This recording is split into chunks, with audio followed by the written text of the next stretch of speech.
Assalamualaikum warahmatullahi wabarakatuh. Perkenalkan, nama saya Syakira Rihadatul Ais dengan NPM 21082600877.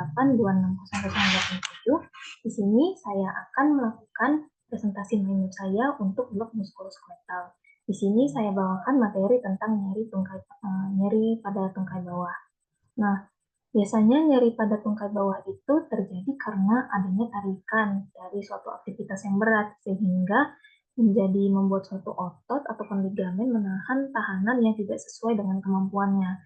Atau bisa juga dari nyeri tungkai itu diakibatkan karena aktivitas berlebihan.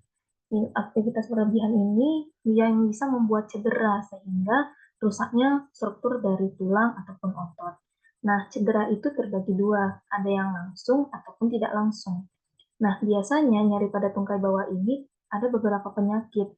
Contohnya itu seperti sprain, itu bisa sprain juga, setelah itu bisa fraktur ataupun patah tulang, setelah itu ada cedera ligamen dan juga ada dislokasi. Biasanya dislokasi ini dislokasi sendi.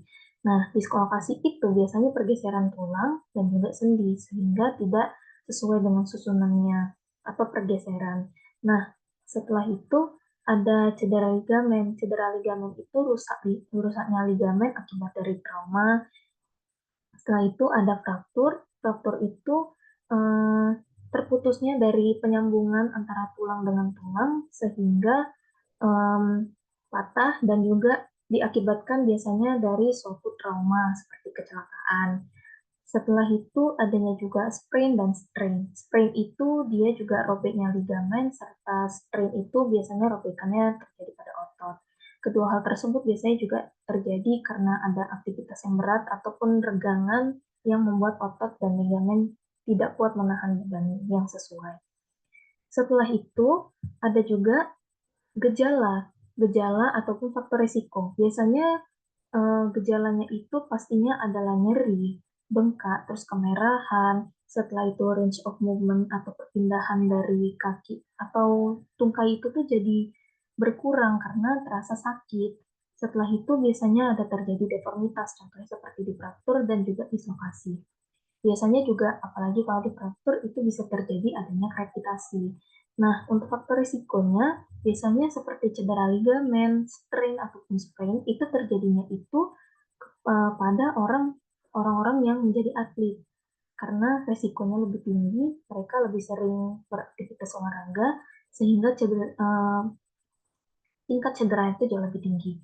Dan untuk hal-hal yang lain seperti dislokasi dan juga fraktur, itu bisa juga terjadi karena pengendara mobil ataupun hal-hal yang lain, seperti misalkan terjatuh, kecelakaan, dan yang lainnya juga.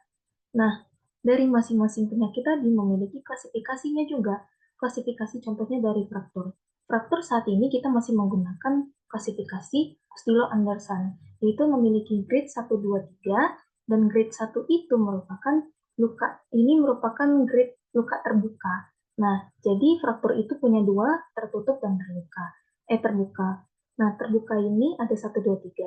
Satu itu apabila lukanya kurang dari 1 cm, yang kedua itu ukuran lukanya 1 sampai 10 cm, dan juga yang ketiga itu grade 3 lebih dari 10 cm. Nah, lebih dari 10 cm ini terbagi menjadi tiga lagi. Ada grade 3A, 3B, dan 3C. Nah, grade 3A itu ibaratnya hanya sebatas kulitnya saja yang robek, tapi panjang. Setelah itu kalau 3B sudah mengenai jaringan, dan yang grade 3C itu sudah mengenai arteri. Nah, kalau sprain dan strain sama. Dia memiliki grade 1, 2, 3. Begitu juga dengan cedera ligamen. Grade 1 itu dia robekannya masih parsial ataupun sedikit, masih di ujung-ujung. Dan yang grade 2 itu sudah setengah, dan yang grade 3 itu biasanya sudah total.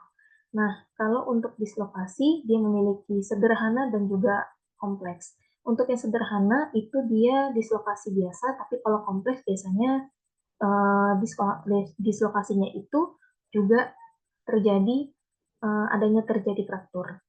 Setelah itu, untuk pemeriksaan penunjang, biasanya dari muskulo ini menggunakan X-ray, terutama fraktur dan juga dislokasi. Nah, Kalau untuk X-ray itu, apalagi fraktur itu dilihat dari 4 bagian, yaitu lokasinya sepertiga. Sepertiga ini ada proksimal, medial, dan distal.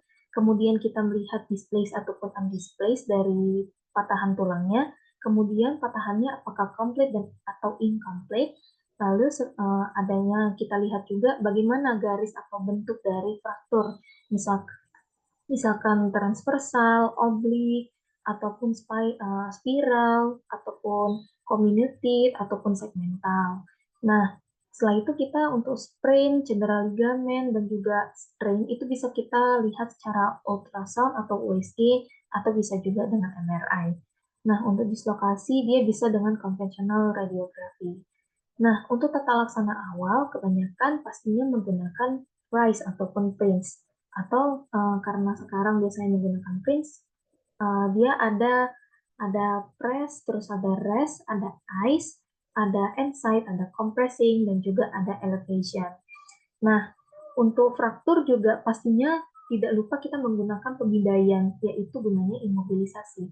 Dan juga dislokasi sendi juga menggunakan um, reduksi dan juga imobilisasi. Begitu juga dengan strain dan sprain itu sebenarnya juga dan cedera ligamen itu juga menggunakan pembalutan agar mengurangi dari rasa nyerinya dan juga membuat lebih aman. Nah, mungkin sekian dulu dari saya yang bisa saya sampaikan. Mohon maaf apabila terdapat kesalahan dari yang saya ucapkan. Saya ucapkan terima kasih. Wassalamualaikum warahmatullahi wabarakatuh.